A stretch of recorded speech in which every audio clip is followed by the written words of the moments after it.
Your savings pot has three key purposes: investing for your future, saving for emergencies or a house deposit, and finally repaying debt.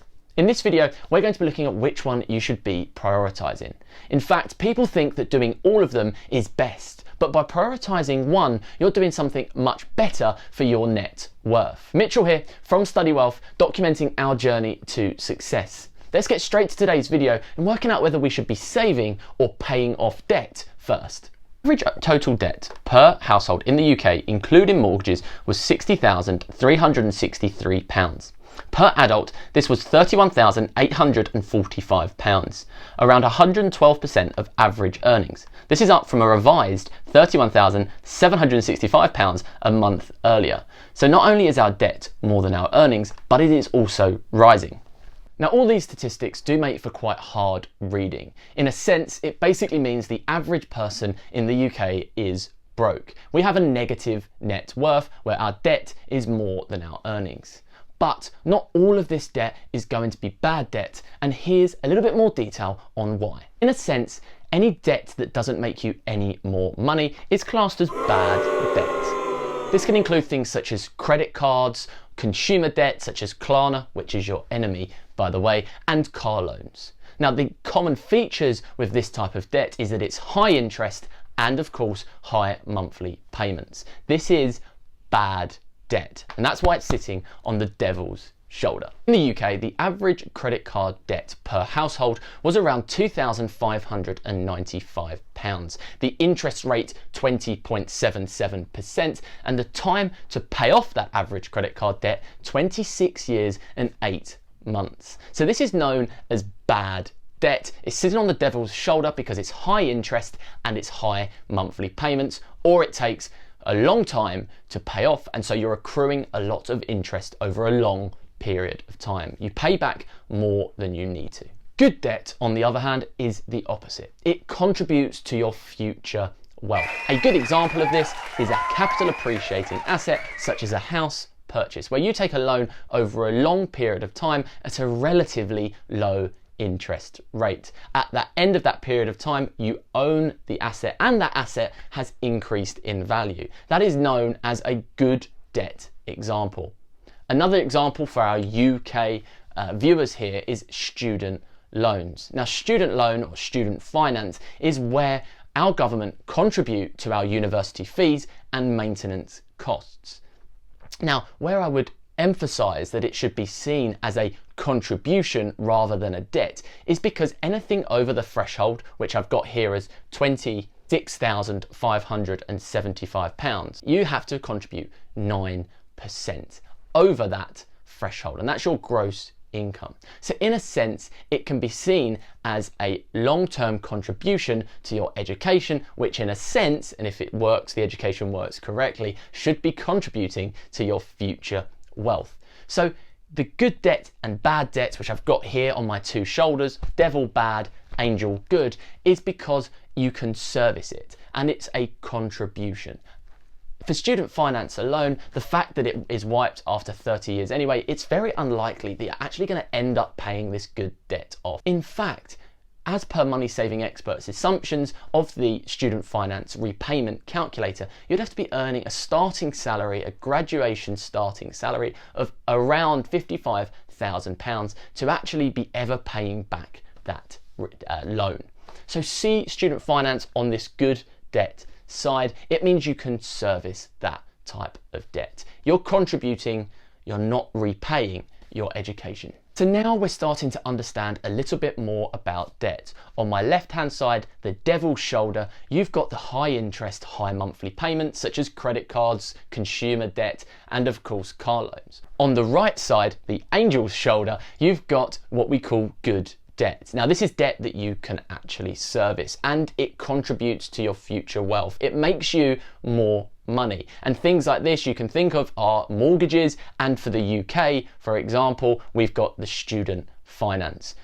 They are the two types of debt, but what should we be doing first? Should we be saving or should we be paying off bad debt? Should we be getting rid of the devil or saving up more for the angel? Before we move on, I know what you should be doing. You should be liking and subscribing to my channel. If you are getting value from this video, please make sure to click that like button and please subscribe to Study Wealth for more videos on personal finance, entrepreneurship and financial education. So let's move on now. So what should we be doing? Remember, we've got the good and we've got the bad debt. Should we be saving or paying off that bad debt? As Mr. Dave Ramsey says himself, the most powerful wealth building tool is not the spread over debt, but in fact your income. Now, mathematically, the money that works the hardest should be the one that you prioritize, but you should look at the emotional argument as well. In not having any burden of debt, you're able to get that income to work more, free up cash flow and contribute more to wealth accumulation. That's especially true over the long term. And when we look at the bad debt previously, anyway, with the high interest and high monthly payments, it's very difficult to service that and get a return elsewhere higher than, for example, the average credit card debt interest rate of 20% and Klarna 20%. And the APR rate of a car loan, about 10% on used cars. It's very difficult to get a rate of return higher than that anyway. So you should not be looking to service your bad debt. You should be looking to eradicate it. What you got to think of is if you can't service your bad debt, whereby you get a higher rate of return than if you were to pay it off anyway, then all you're in is a vicious cycle of a negative net worth, whereby you're constantly trying to save, but in fact the debt is accumulating and you're having to repay it over a long period of time. You can't get a higher return than you can on the interest rate of the debt, and so you are just in a negative cycle. That's why I suggest doing the following. Number one is to pay off that bad debt, that devil debt, as soon as possible. Tackle it with everything you possibly can. As you know, in previous videos, we've looked at how we can reduce our expenses as much as possible. Do those tips, get your expenses down as much as possible, and utilize that income to be really tackling that bad debt. Now, some people find this quite difficult to do, especially if they like to have a little cushion, a little buffer, shall we say. So in those instances, it's worth saving up a mini emergency fund, just a small amount to make you feel a little bit sort of safer with your financial situation. Therefore, if you have any further emergencies, you can use the £1,000 to service any emergencies.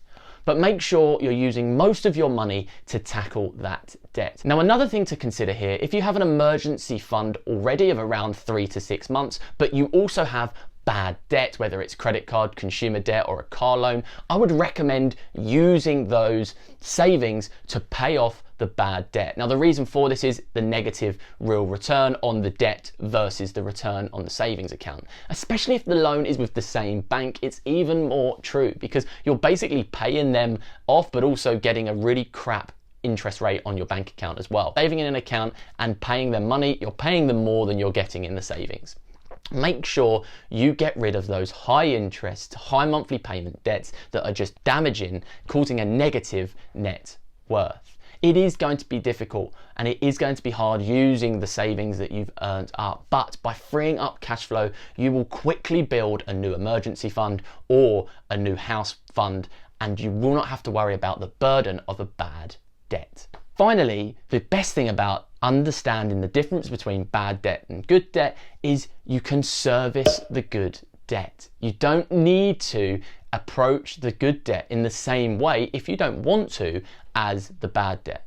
Instead, you can service it through your monthly income, whereby you are utilizing and allocating towards your mortgage repayments or towards your student finance, which actually in the UK and the UK government comes out automatically on your gross salary anyway. So that's automated for you, but service that good debt using your monthly income.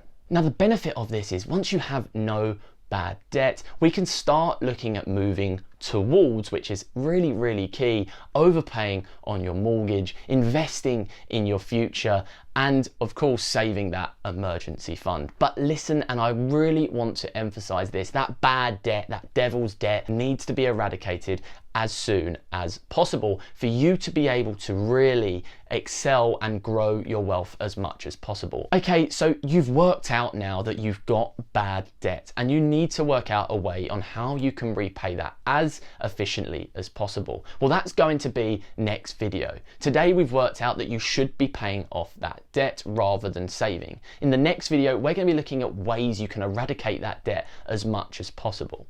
Before then, I want to help you if you've got bad debt. So please comment below if you have any questions, or get in touch with me on my Instagram, which is here, if you want to speak to me personally about your current debt position, and we can look at ways to eradicate it as much as possible. I know I've spoken of a few of my community at the moment, and this is something that whereby their friends or themselves have this type of debt. So let me help you put that money into perspective and get a strategy in place to eradicate it as much as possible. I also want to emphasize at this type and this part of the video that personal finance related questions such as this, paying off debt or saving, is a personal matter, and so I don't want you to consider this as financial advice. It's just a matter of my opinion, what's worked for me, and also, as I have to say, for entertainment purposes only. Thank you so much for today's video. Please don't forget to press that like button and subscribe to my channel for more videos. Don't forget, next video is going to be how we can pay back that debt. Once we've got no debt left, we're going to be looking at how we can start investing, building an emergency fund, and of course overpaying on our mortgage if we have a home as well. Make sure you stick around for all of these types of videos on Study Wealth. I appreciate my community and everyone that shows support on this channel.